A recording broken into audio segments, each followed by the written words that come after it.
The Flash number 31, Joshua Williamson writing with Neil Gouge and Gus Vasquez on art. This is the final issue in the Bloodwork story, which oddly... Remember how we had like two issues of this, and then they called the next part 1 of Bloodwork, and it just felt like it was the same story, and then Bloodwork only lasted like 2 issues, and it's like, well, why wasn't this just not called like the same thing for like 4 or 5 issues? Why was there 2 titles? But whatever. So yeah, big fight with Bloodwork in the city. Barry, run around. Bloodwork's going nuts. He's got giant blood veins and stuff like going through the city. So like, look, I know it's comics, and I know the whole it's the Speed Force. I don't have to explain. How does experimenting with blood from crime scenes turn him into Bloodwork? Meta human blood. I know, but still, it was a long bridge across.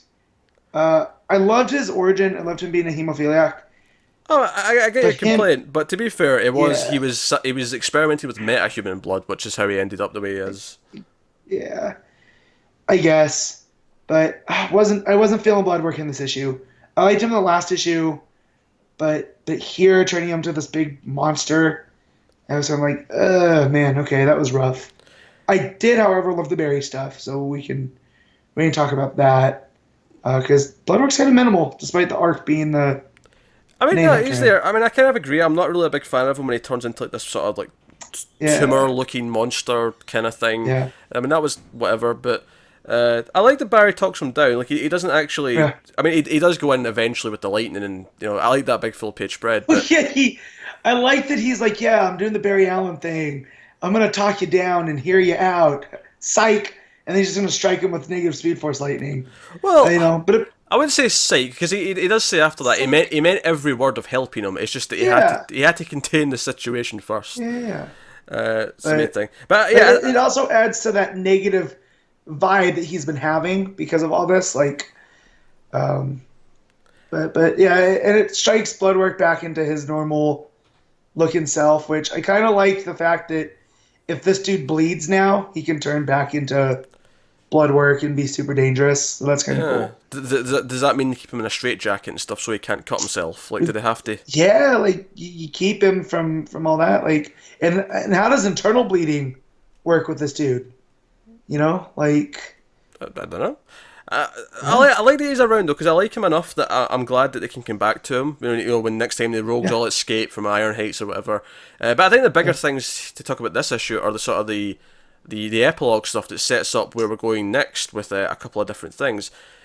First of all, Barry and Kristen are being transferred to Iron Heights' crime. I don't know why a prison has a crime lab, admittedly, but they're going there. Whatever, I'll accept it, it's fine. So it means we're going to be in Iron Heights for the next arc, though, so that's cool. I like that. And then the other... Yeah, I like that they're shifting. Like, I like what Sing's like, man, I put up with you for way too long, and you're very good at what you do. So I can't actually fire you for your bad attitude, but I can transfer you. So, and that new girl, what's her name? The red-haired... Hey, Kristen. Oh, man. Kristen. Kristen's going with you, and then she gets all upset. And so now it's like everybody hates Barry still. Mm-hmm. So, which I'm kind of getting over. Like, I get that Williamson wants to tell a different kind of Flash story. Well, to be fair, you're saying you're kind of getting over it, but the very next scene is when one of them actually turns around and, extends a hand again. The very next scene, New Wally turns around and says, okay, I'm going to help you. You need help, right? I'm over being angry at you. Yeah, I like that, but just the whole emo Barry, and it's pushing his character forward, but I just kind of, I feel like it's run its course. I want happy-go-lucky Barry.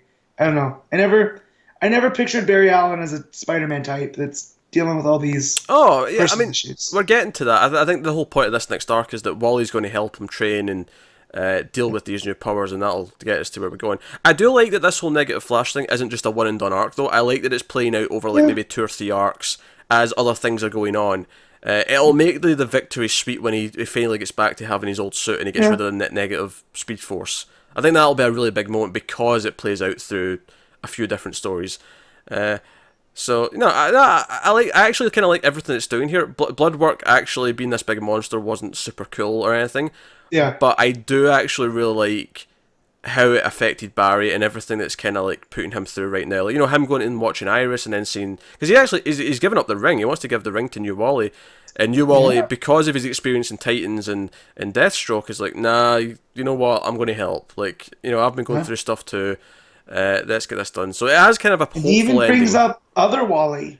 He's like, I don't know how your relationship was with other Wally, and we can talk about that later. But I'm going to help you. And I like that. I like that it's built on their relationship.